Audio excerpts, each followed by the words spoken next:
Welcome to Retirement GPS, navigated by Zynergy, your roadmap to a secure and confident retirement. Each week, we explore strategies, stories, and planning frameworks designed to help you navigate the complexities of life after work. From tax planning to investments, income strategies to risk management, our goal is to give you the clarity and confidence you need to make informed decisions. But retirement isn't just about the numbers. It's also about lifestyle, purpose, and peace of mind. We're here to guide you through both the financial details and the personal dimensions of this next chapter. Let's chart today's course. Welcome back to episode number 22 of the Retirement GPS podcast. I'm your host, Ryan Zaharchik, certified financial planner and president of Zynergy Retirement Planning. And I'm here today with our co-host, associate planner, the man, the myth, the legend, Mr. Zane Belsack. Hey, thank you, Ryan. Thank you for the intro. Happy to be here. Yeah, it was my boxing promoter impersonation. I don't know if it works for you. I'm not going to lie. I'm pretty hyped up. So I think we should make this a recurrence. Let's get ready to rumble about Medicare. It's been a long time, long journey, but a great journey. We've shared a lot of information, and I'm pretty proud of what we've shared. And like I said, we're going to be talking about Medicare today. So we want to dive in and talk about this. It's kind of a little bit of a boring topic for sure, especially if you're not near Medicare age or you're not really that interested in Medicare or you're already on Medicare. But for those of you who are thinking about Medicare, if you're within stone's throw of 65, it's got to be high on your radar of things that you're thinking about, right? It's got to be high on your radar of things that you're thinking about or things that are important to you in your financial life. How does Medicare work? And I know the stories of people that get all the mail of Medicare supplement plans and drug plans and Advantage plans, and they have no idea what's going on. So we're going to try to unravel that mystery today. Exactly. And really, no matter what age you are, even someone pretty young, wouldn't you want to know exactly what health plan you're going to have at age 65?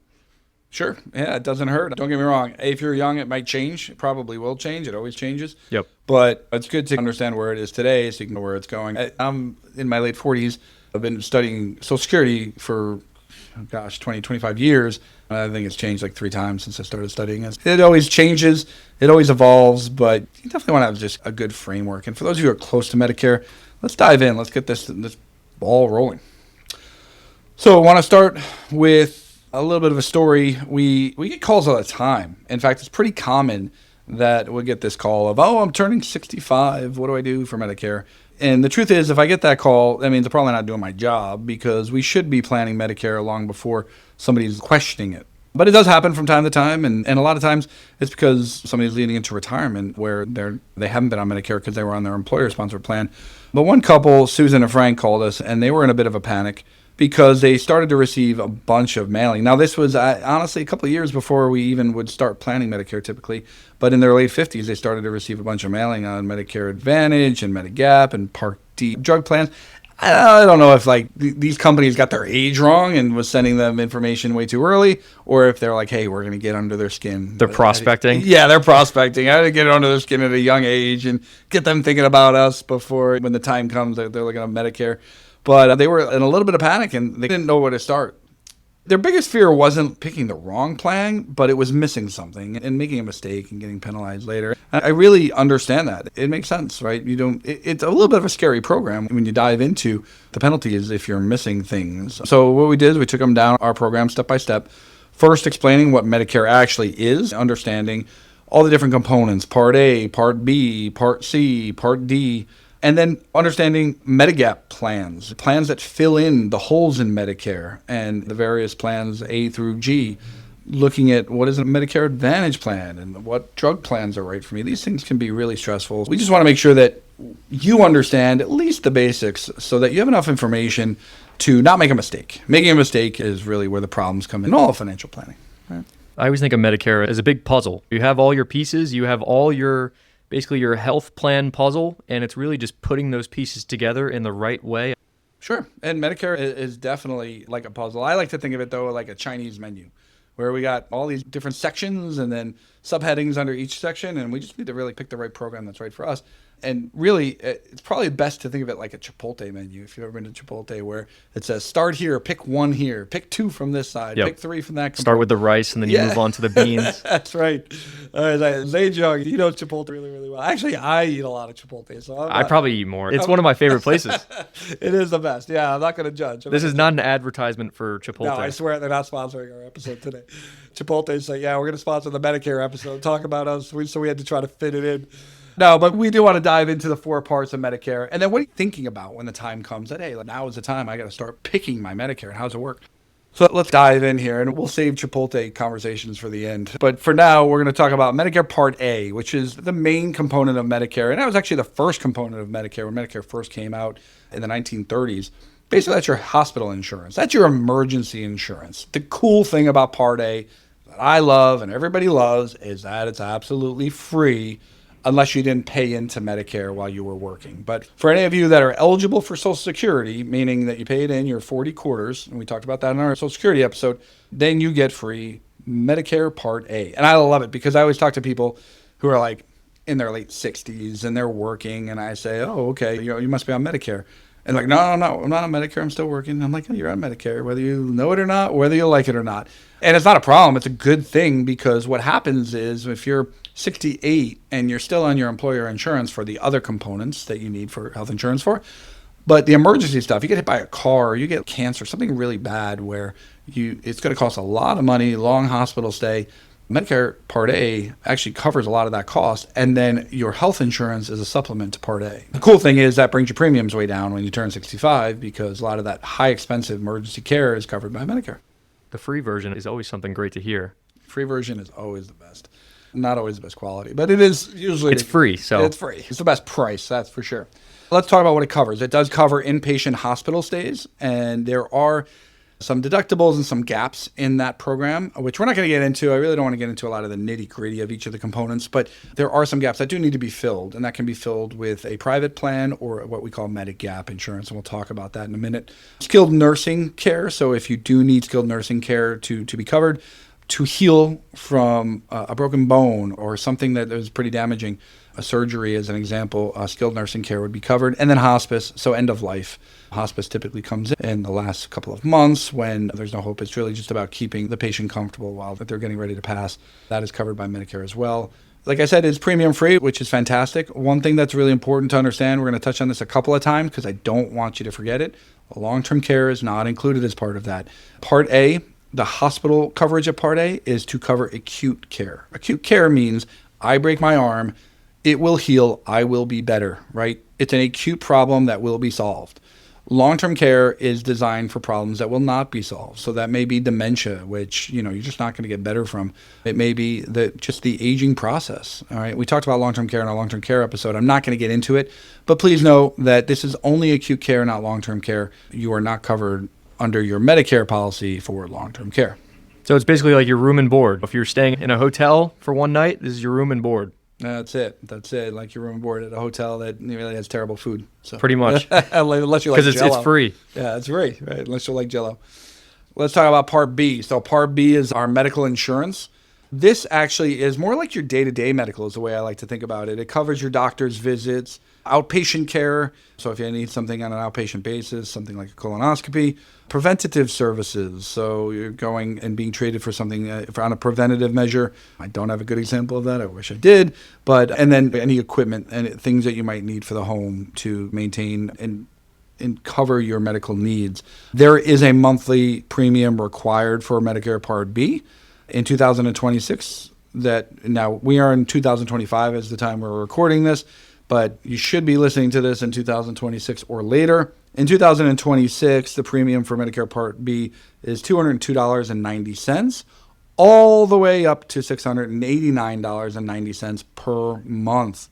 That is a big gap because Medicare Part B is income-based. There is what's called IRMAA. IRMAA will increase your premiums if you make too much money. IRMAA is not our friend. So we want to be really careful about how we structure our distributions to manage our Medicare premiums for Part B if we're on Medicare. I'm actually just thinking of preventative services. I think a good example would be a screening, a cancer screening. Good one. No, you're absolutely right. Didn't quite come to my mind, but a screening would definitely fall. Breast cancer screening or any sort of type of screening that you would have to do would fall into Medicare Part B. Again, it really is more the maintenance type of health that a lot of us have. It's not the emergency care. It's not like that urgent need care that Part A covers, that hospital care. But we want to make sure that you know, too, you're not required to collect Part B at age 65, specifically if you're working. If you're working and you're covered by your employer's insurance, Part A is free. It's automatic. You are going to get it, whether you like it or not, whether you need it or not. And you should like it. Why wouldn't you like it? It's free. It's going to be covering you anyway. Part B, because there's a premium associated with it, you do not have to take it, okay, especially if you're working. Now, we will get to, there are penalties if you are not working. So if I'm retired at 63, I do not start collecting Part B at 65 because I'm healthy and I just say, I don't need it. I don't want to pay the premiums. And then 5 years later, I start to become unhealthy and I say, you know what, I now need my Medicare Part B, and I go sign up for it. You will be penalized. We're going to talk about that in a minute, but just know that age 65 is the age that you should be signing up for Part B if you're not currently covered by some other program, i.e. an employer program. I'm going to actually skip Part C. We're going to come back to that. You'll see why in a minute, but we're going to talk about Part D. Part D is your prescription drug coverage. So pretty straightforward on Part D. It's optional and it's a standalone plan for those that are on Medicare. So if you're on Medicare and you have drugs and you want insurance for your drugs, you can sign up for your prescription drug Part D program. There's a premium associated with that as well. And late enrollment penalties also apply if you delay coverage. So, those are really the three components that you want to look at. It's A, B, and D. A is hospital, B is medical, ongoing medical, and D is your drugs. Part C is our Medicare Advantage plan. Not many people I work with or that I know of go for a Part C program, because Part C, what it does, it's a private insurer that basically combines A, B, and D all together under one umbrella. So think about it, if I was working and I had Blue Cross and Blue Shield. Are they even called Blue Cross and Blue Shield anymore? I think it's called Horizon. There you go. Yeah. See, I'm glad they're not sponsoring. I'll say we're not really happy about that. Yeah, they boot us. Yeah, we could no longer get them as a sponsor. Yeah, no, Horizon Blue Cross or something like that. When I was working, they were covering my health insurance costs or my health insurance needs, and I was paying them a premium. And then I retire, and I want to keep them because I really liked Horizon. I can go on Part C, which is a Medicare Advantage plan, do it through Horizon, and Horizon would cover a lot of things, and it would incorporate A, B, and D, and the premiums would all be bundled together. I'm not exactly sure why most people don't choose that route.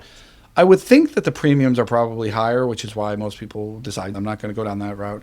But I actually haven't gotten a lot of feedback on it as to why people don't choose Part C. Typically, we send them to an insurance broker to price out the different options, see what's best for them, and that's what they come back with, A, B, D, and then we get a Medigap coverage, and we'll talk about that next. So let's talk about supplemental coverage. So now that we have our hospital, we have our medical insurance, and then we have our prescription drugs covered, what is supplemental and why do we need it? Supplemental is effectively an additional insurance to cover sort of all the holes, all the gaps. Part D, the drug program, has a pretty big, they call it a donut hole, which means they cover a lot in the very beginning and a lot at the very end. Meaning if I have $10,000 in, and by the way, I don't know the numbers off the top of my head, so this is just a ballpark idea of how the donut hole works. If I have $10,000 in drugs over the course of the year, the first $2,000 may be covered 90%, and the last $5,000 may be covered 100%. But that $3,000 in the middle is 100% my responsibility. That's what we call the donut hole. And Medicare, Medigap insurance, supplemental coverage helps with that hole. Same thing with hospital stays. There is a portion of your hospital stay you may be responsible for, especially if you have a long hospital stay. That's where Medigap comes in. It also does other things that is not included in Medicare, and it can be really helpful to provide vision, dental, and hearing. So those are not typically covered at all under Medicare. They can be covered under supplemental. So if you go and have dental surgery or teeth replacement, things like that, if you need hearing aids, if you need glasses, things are not covered by Medicare. It's completely out of pocket, and Medigap can help fill those holes. The way Medigap works is there are standardized programs in Medigap insurance. They're programs A through G, right down the alphabet, A, B, C, D, all the way down to G. A covers the least amount. So A is actually the worst program. It is also the cheapest. So it does cover some holes, very minor. G is the best, also the most expensive. So it covers a lot of the holes, a lot of things that Medicare does not cover. And G is really the gold standard in Medicare supplement insurance. We always encourage everybody, you really need, if you're not going to go with a Medicare Advantage plan in Part C, you need an A, a B, a D, and you need a supplemental plan. And for most people, and these are 2025 numbers, for most people all in for all these programs, it can vary depending, again, on your income and which Medicare supplement plan you go with. But most people are paying anywhere from $350 to, say, $550 a month. And for somebody in their 60s or 70s, who have a fair amount of health issues, that's pretty reasonable insurance compared to what they would get in the private markets. A lot of letters, a lot of moving parts. So it really seems like A, B, and D are the things that you should really be looking at. And then there's that Medigap that kind of plugs up the existing hole that's there. Yeah, you wonder why everybody's so confused all the time about Medigap. No, I know. Yeah, it's not surprising when you start diving in and start looking at it. So let's talk a little bit about the timing and the enrollment windows, because this is where a mistake can happen, certainly. IEP stands for Initial Enrollment Period. You may get some information on this if you're getting close to age 65. It is a 7-month window. You have 3 months before your birthday, the month of your 65th birthday, and then 3 months following your 65th birthday. It's a 7-month window right around your 65th birthday. If you enroll during that time, there are no penalties, no problems. Like I said, you're automatically enrolled in Part A, whether you actually fill out paperwork or not. You basically go into the system. What that means is if you get hurt and you're in the hospital, you can submit a claim to Medicare Part A if you've never filled out a darn piece of paper, and they'll reimburse you for what you do for that hospital stay. This is what most people would enroll in, especially if you are retired at 65. You'd enroll during this period in your Part A, your Part B, your Part D, okay? And then you'd be shopping for a supplemental plan as well. There's a special enrollment period. So let's say that if you've been covered by your employer, so I had my Horizon for a few years, past 65, I'm now 69, and I'm fully retiring. I'm getting off Horizon, I need to go on Medicare. No penalty for that one because you were covered. You had health insurance through a private employer. Part A you had the whole time, but once you fill out the paperwork, you're going to get your Part B, your Part D, and then, of course, you can go out and get a private Medicare supplement. General enrollment is really more designed if you're making changes to your plan, signing up for the first time, that type of thing. So that's what general enrollment would fall under. I'm over 65. I'm signing up for the first time. I'm signing up for general enrollment. You're over 65, Ryan? Over 65, yeah. I say you look great. I definitely I have a face for radio. That's where it falls in for how I look. You guys can't see me, so you guys don't know what I'm talking about. But trust me, you're glad you can.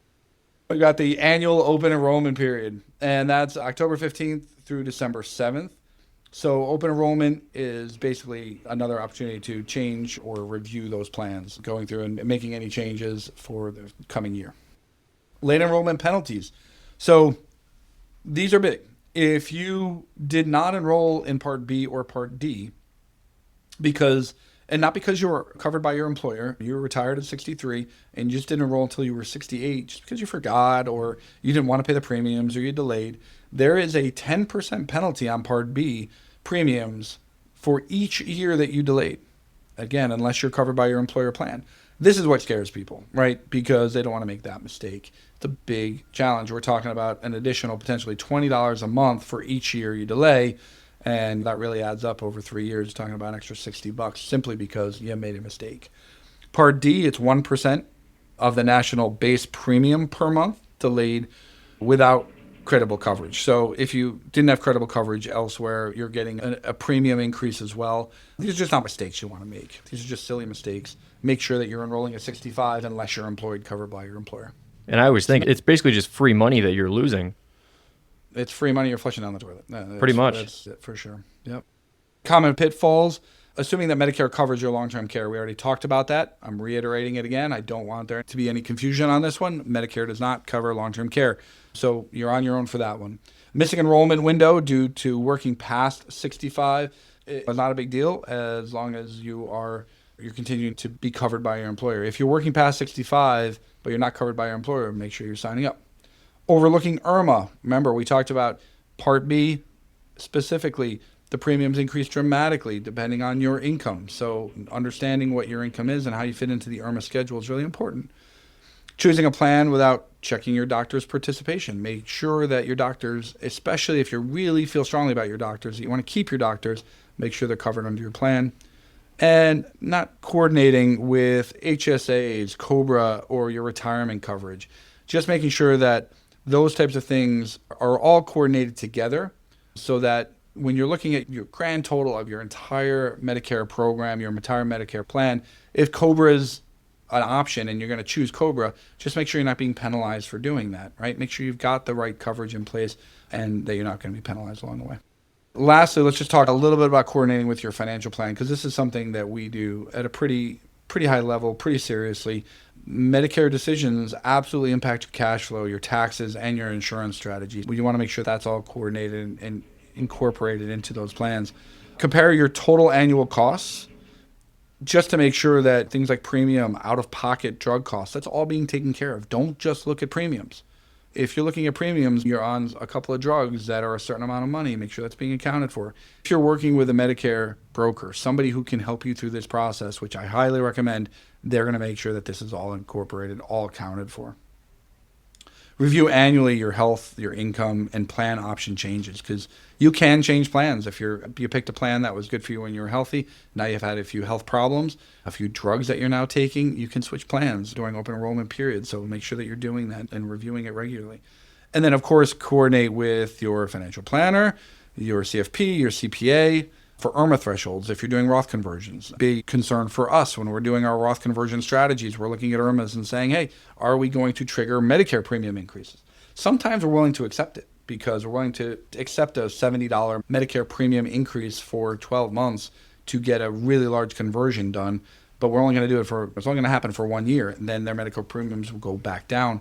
But we really want to make sure we understand it, so we're making good decisions, right? Good decisions is what it's all about.